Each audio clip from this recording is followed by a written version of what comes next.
¿Y si todo lo que creemos saber sobre el progreso educativo fuera una mentira cómoda que nos contamos para dormir tranquilos? Imagina esto.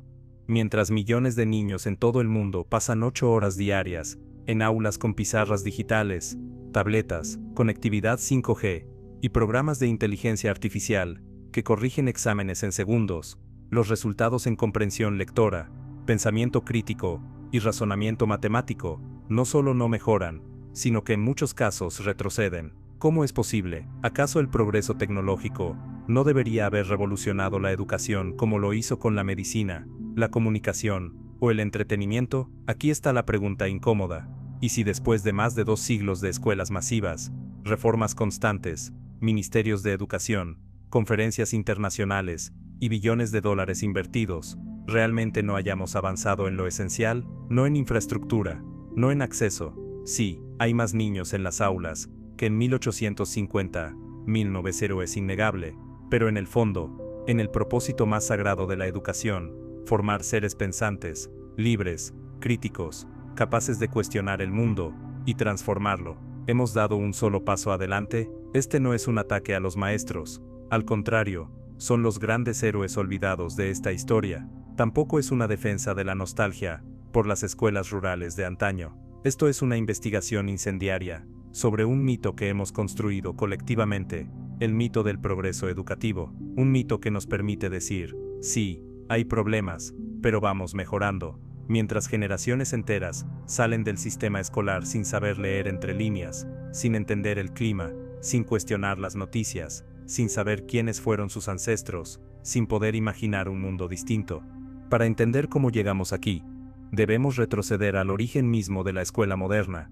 La revolución industrial no fue un accidente histórico, que el sistema educativo tal como lo conocemos naciera en Prusia, a principios del siglo XIX, ni que luego fuera adoptado con entusiasmo por las potencias industriales. La escuela no fue diseñada para formar ciudadanos críticos, sino trabajadores obedientes, puntualidad, disciplina, obediencia a la autoridad, capacidad de repetir información bajo demanda. Esas eran las competencias clave. La escuela era una fábrica de masas, con campanas que marcaban los tiempos, aulas en fila, silencio obligatorio, y un currículo estandarizado. Y no es exageración, uno de los arquitectos del sistema educativo estadounidense del siglo XIX, Horace Mann, admiraba abiertamente el modelo prusiano, no por su enfoque en la filosofía o el arte, sino por su eficiencia para crear una población dócil, útil para la maquinaria del Estado y la industria. Suena familiar, porque en esencia, ese modelo sigue vigente. Sí, ahora tenemos proyectores en vez de pizarras de tiza. Sí, los estudiantes llevan mochilas con ruedas y escuchan podcasts, pero la estructura sigue siendo la misma. Clases de 45 minutos, materias separadas artificialmente, evaluaciones basadas en memorización, un calendario escolar diseñado para las necesidades agrícolas del siglo XIX, y una jerarquía rígida, donde el conocimiento fluye de arriba hacia abajo, del maestro al alumno, sin cuestionamientos. Y no hablemos de los resultados. Según la OCDE, en los últimos 20 años, países como Estados Unidos, Francia o España han invertido miles de millones en educación digital, en formación docente, en evaluaciones estandarizadas, y las puntuaciones en PISA, el examen más importante del mundo, para medir competencias básicas, se han estancado o incluso caído. En matemáticas, lectura y ciencias, los jóvenes de hoy no son significativamente mejores que los de hace 2 décadas, y en pensamiento crítico, ni siquiera lo miden, porque no se puede medir con un test de opción múltiple. Mientras tanto, en países del sur global, millones de niños asisten a escuelas sin agua potable, sin libros, con maestros sobrecargados, y se les exige alcanzar los mismos estándares que los de Helsinki o Singapur. ¿Es justo? ¿O este es parte del mito? Porque el mito del progreso no solo nos hace creer que avanzamos, sino que culpa a los más vulnerables cuando el sistema falla. No estudian lo suficiente, sus familias no valoran la educación, no tienen disciplina. Nunca es el sistema el problema. Pero hay más. El mito también se alimenta de historias inspiradoras. El niño de barrio pobre, que gracias a una maestra dedicada, entra a la universidad y rompe el ciclo de pobreza. Son historias reales, emotivas, necesarias, pero también peligrosas, porque convierten lo excepcional en norma, como si el sistema funcionara y solo necesitara más maestras heroicas. Y sí, en vez de celebrar las excepciones, debiéramos cuestionar por qué son excepciones, por qué la educación no es un derecho garantizado, sino una lotería, donde los más favorecidos por el nacimiento, clase social, raza, género, geografía, tienen más probabilidades de salir adelante.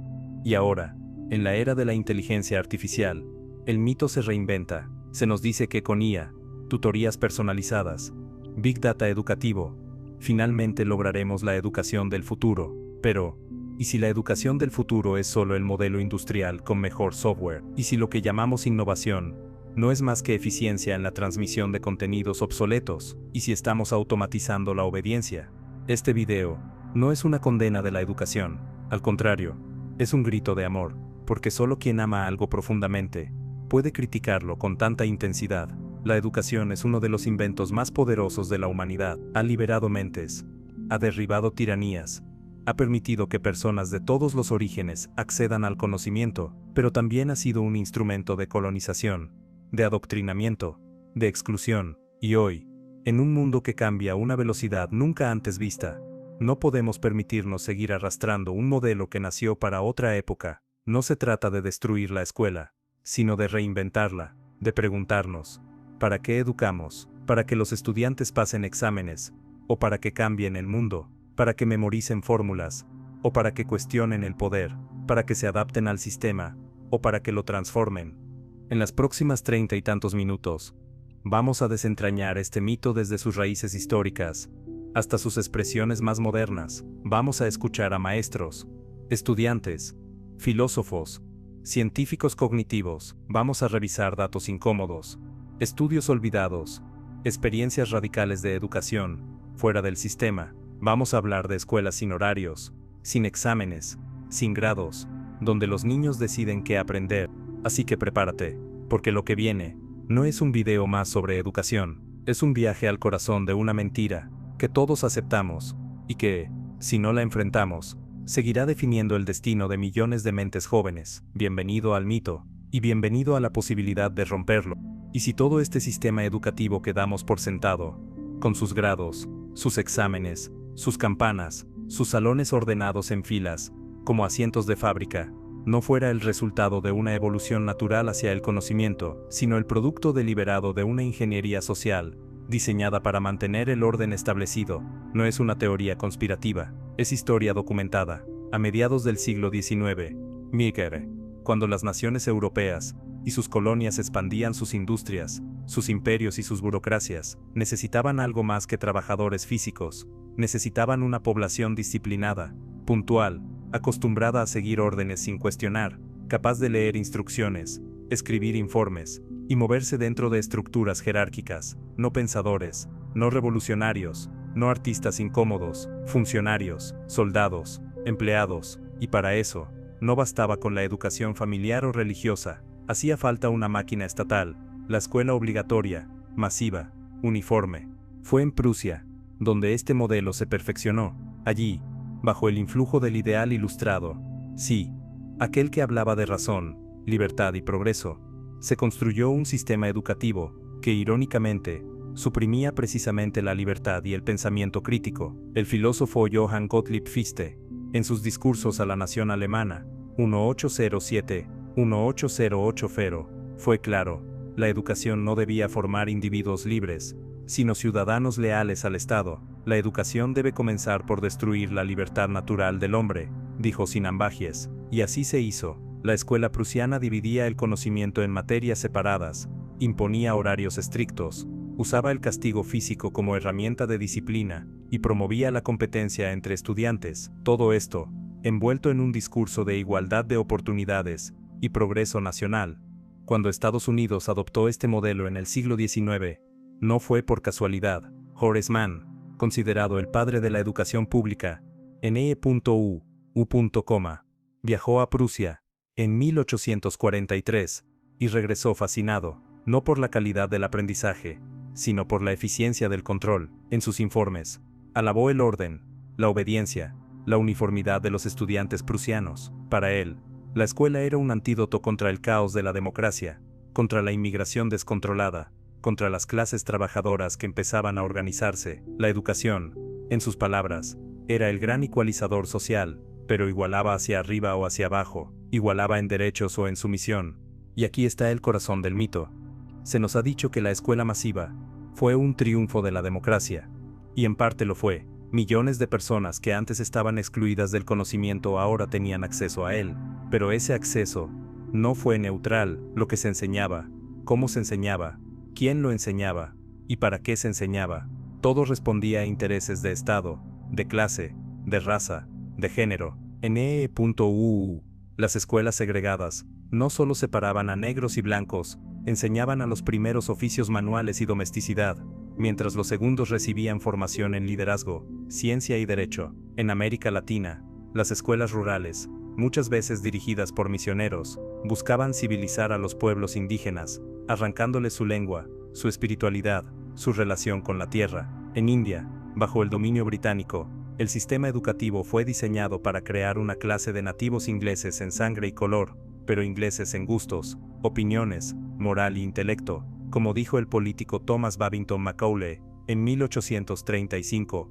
Este no es pasado remoto, es el ADN del sistema que aún hoy llamamos educación moderna, y lo vemos en cada detalle, en la obsesión por la evaluación estandarizada, que convierte a los estudiantes en datos, en la segregación silenciosa de las escuelas por barrio, que reproduce la desigualdad social, en la precarización del trabajo docente, que reduce al maestro a un mero operario del conocimiento, en la comercialización de la educación superior, donde las universidades se convierten en empresas que venden títulos como productos. Y mientras tanto, el mundo cambia, vivimos una crisis ecológica sin precedentes, la inteligencia artificial redefine el trabajo, las democracias se tambalean, las desigualdades se profundizan, y sin embargo, seguimos educando como si el mayor desafío fuera resolver ecuaciones de segundo grado o memorizar capitales. ¿Dónde están las clases sobre cambio climático real?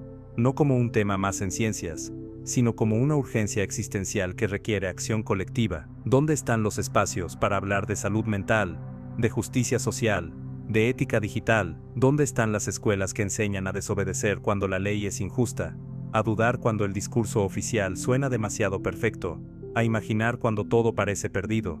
No es que no existan.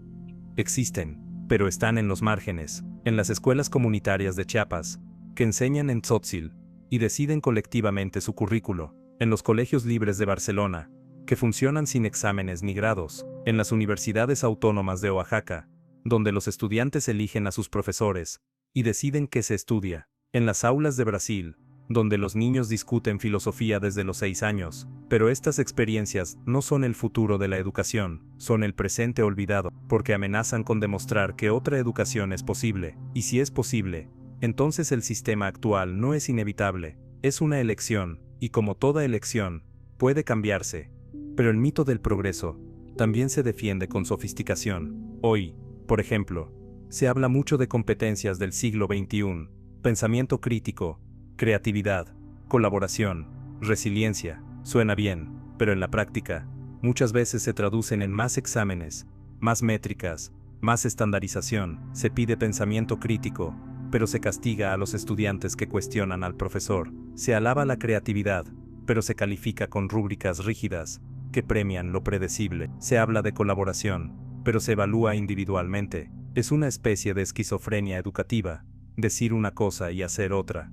Y luego está el tema del acceso. Sí, más niños van a la escuela que nunca, pero ¿qué tipo de escuela? En muchos países del sur global, las escuelas carecen de baños, de agua, de libros, de maestros formados. En otros, los estudiantes pasan horas en transporte para llegar a una institución que no les ofrece nada relevante para sus vidas. Y en los países ricos, la educación se ha convertido en un bien de lujo. Universidades que cuestan más que una casa, cursos de programación para niños de 8 años, si tus padres pueden pagarlos. La brecha no es solo entre países, es dentro de cada país, y el mito nos dice, sí, hay desigualdades, pero vamos progresando. Mientras tanto, los ricos crean escuelas privadas con pedagogías innovadoras, y los pobres se quedan con el modelo industrial actualizado con pantallas. Y no hablemos del impacto emocional. Millones de estudiantes crecen con la idea de que su valor depende de sus notas, que si no entran a la mejor universidad, su vida estará arruinada, que si no dominan el inglés, o no saben programar, serán irrelevantes. Este no es un sistema educativo, es una máquina de ansiedad, Y lo peor es que lo justificamos con frases como el mundo es competitivo, o hay que prepararse para el futuro. ¿Pero qué futuro? Uno donde todos sean empleados precarios de plataformas digitales, uno donde el conocimiento se mida por likes y seguidores. Y sin embargo, hay destellos de esperanza, jóvenes que organizan huelgas escolares por el clima, maestros que transforman sus aulas en espacios de diálogo, comunidades que recuperan sus saberes ancestrales, investigadores que demuestran que el aprendizaje profundo no ocurre en aulas con campanas, sino en entornos donde hay confianza, curiosidad y sentido. Sabemos, por neurociencia, que el cerebro aprende mejor cuando está emocionado, cuando hay significado, cuando hay autonomía. Sabemos, por psicología, que la motivación intrínseca, el deseo de aprender por aprender, es mucho más poderosa que los castigos y recompensas. Sabemos, por historia, que los grandes avances humanos no vinieron de exámenes, sino de preguntas incómodas, de errores, de rebeldías. Entonces, ¿por qué seguimos atados a un modelo que ignora todo esto? Porque el mito del progreso no solo nos miente sobre el pasado y el presente, nos roba el futuro, nos convence de que no podemos imaginar algo distinto, pero la imaginación es el primer acto de libertad, y si hay algo que la educación verdadera debería enseñar, es a imaginar mundos mejores. Así que, en este viaje de 40 minutos, no solo vamos a desmontar el mito, vamos a reconstruir la esperanza, vamos a adentrarnos en experiencias reales, en voces que no suelen escucharse, en datos que no se suelen mostrar. Vamos a preguntarnos sin miedo, si la escuela tal como la conocemos desapareciera mañana, ¿qué deberíamos conservar? ¿Qué debemos destruir? ¿Qué debemos crear desde cero? ¿Qué pasaría si te dijera que el mayor enemigo de la educación no es la falta de presupuesto, ni la corrupción, ni siquiera la desigualdad, sino la ilusión de que ya estamos avanzando, porque esa ilusión, ese mito del progreso educativo, es tan poderoso que nos paraliza, nos convence de que con un poco más de tecnología, un poco más de capacitación docente, un poco más de evaluación, todo se arreglará, y mientras tanto, el sistema sigue funcionando como una gigantesca máquina de legitimar el statu quo. No forma ciudadanos, forma consumidores, no fomenta la curiosidad, premia la obediencia, no enseña a cuestionar, enseña a responder como se espera, y lo más trágico, lo hace con la bendición de todos nosotros, padres, maestros, políticos, medios, incluso activistas, porque todos, de una forma u otra, hemos internalizado la idea de que la escuela, tal como es lo mejor que podemos tener, que si no funciona, es culpa del alumno, del profesor, del gobierno de turno, pero nunca del diseño fundamental del sistema. Miremos un ejemplo concreto, el currículo. ¿Alguna vez te has preguntado por qué los estudiantes pasan años memorizando la tabla periódica, pero nunca aprenden a identificar una noticia falsa? ¿Por qué estudian la Revolución Francesa en detalle, pero no saben cómo funciona el sistema tributario de su propio país? ¿Por qué se les exige dominar el álgebra, pero no se les enseña a negociar un salario, a leer un contrato, a gestionar sus emociones? El currículo escolar no es neutral, es una selección política de lo que se considera conocimiento válido, y esa selección, en la mayoría de los países, sigue estando basada en un modelo del siglo XIX que prioriza el conocimiento abstracto, descontextualizado, jerárquico, las ciencias duras por encima de las artes, la lógica sobre la emoción, el individuo sobre la comunidad, y todo esto, envuelto en una apariencia de objetividad. Pero no hay nada más ideológico que decir esto es lo que debes saber, porque detrás de esa decisión hay un poder, el poder de definir qué vale la pena aprender, y qué no. Y no olvidemos el papel del colonialismo en este diseño. En América Latina, África, o gran parte de Asia, los sistemas educativos fueron impuestos por potencias coloniales, que no buscaban formar pensadores, sino administradores leales, escribanos, soldados, sirvientes. La lengua materna fue reemplazada por el francés, el inglés o el español. La historia local fue borrada o distorsionada. Los saberes indígenas, ancestrales, comunitarios, fueron calificados de primitivos y excluidos del aula. Y aunque los países lograron su independencia política, nunca recuperaron su independencia epistemológica. Sigue vigente la idea de que el conocimiento válido nace en Europa o Estados Unidos, y el resto del mundo debe importarlo. ¿Cuántas veces un estudiante africano ha tenido que estudiar a Shakespeare, Kant o Newton, pero nunca a Amílcar Cabral, Wangari Maathai o Frantz Fanon? ¿Cuántas veces un niño mapuche ha tenido que aprender sobre la revolución industrial, pero no sobre el Walatún o el Cumemongen. Este no es solo un problema de representación, es un acto de violencia simbólica que reproduce la colonización del pensamiento, y mientras tanto, se nos dice que el progreso educativo se mide por cuántos estudiantes acceden a la ciencia moderna, sin cuestionar que esa ciencia también ha sido usada para justificar la esclavitud, la eugenesia, la explotación de la naturaleza. Pero el mito del progreso también se sostiene en datos manipulados. ¿Sabías que la mayoría de los informes internacionales sobre educación, como los de la UNESCO o la OCDE, miden exclusivamente habilidades cognitivas básicas, como lectura y matemáticas, pero ignoran por completo la creatividad, la empatía, la resiliencia, la capacidad de trabajo en equipo o la conciencia social, y que esos datos además se usan para crear rankings que humillan a países enteros, etiquetándolos como fracasados educativos, cuando en realidad lo que están midiendo es la profundidad de sus desigualdades históricas? Un país como Finlandia, con bajísima pobreza, sistemas de bienestar sólidos y alta cohesión social, obtiene excelentes resultados y se presenta como un modelo universal, pero cuando otros países intentan copiar su modelo sin transformar sus condiciones estructurales, fracasan, y entonces, en vez de cuestionar el modelo, se culpa a los maestros, a los estudiantes, a la cultura. Y hablemos del maestro. En este mito, el docente es a la vez el héroe y el chivo expiatorio. Se le exige ser guía, psicólogo, tecnólogo, evaluador, burocrático, mediador familiar, defensor de derechos humanos, y todo por un salario que en muchos países no alcanza para vivir. Se le responsabiliza del futuro del país, pero se le prohíbe cambiar el currículo, cuestionar los métodos, desafiar el sistema, y cuando los resultados no mejoran, se le señala como el eslabón débil. Pero, ¿cuánto tiempo puede un maestro transformar un sistema que lo niega como sujeto de conocimiento? ¿Cuánto tiempo puede innovar si debe seguir un plan de estudios rígido, llenar formatos administrativos, preparar a sus alumnos para exámenes que no miden lo que realmente importa?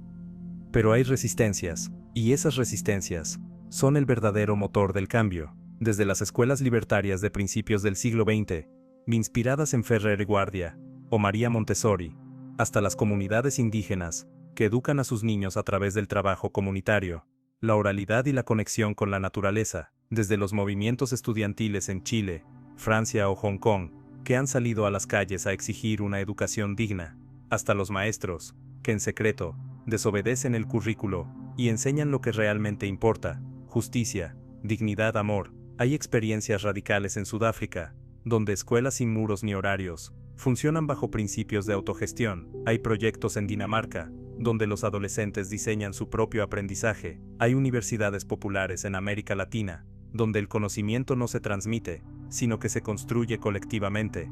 Y sin embargo, estas experiencias son vistas como excepciones, experimentos, utopías imposibles, nunca como modelos, porque amenazan el mito. Si se supiera que es posible educar sin exámenes, sin castigos, sin jerarquías, sin memorización forzada, entonces, todo el sistema quedaría en evidencia. Entonces, ¿qué hacemos? ¿Abolimos la escuela? No, pero sí debemos abolir la idea de que este es el único modo posible. Debemos empezar a ver la educación, no como un sistema que se arregla, sino como una práctica política, ética, profundamente humana. Debemos dejar de medir el progreso por el número de diplomas, y empezar a medirlo por la calidad de las preguntas que los estudiantes se hacen. Debemos valorar más la capacidad de dudar que la de responder, más la empatía que el coeficiente intelectual, más la acción colectiva que el mérito individual. Y sobre todo, debemos devolver el poder a los maestros, para que puedan crear, a los estudiantes, para que puedan elegir, a las comunidades, para que puedan definir qué significa educar en su contexto, porque la educación no es un producto estandarizado, es un acto de amor, de rebeldía, de esperanza.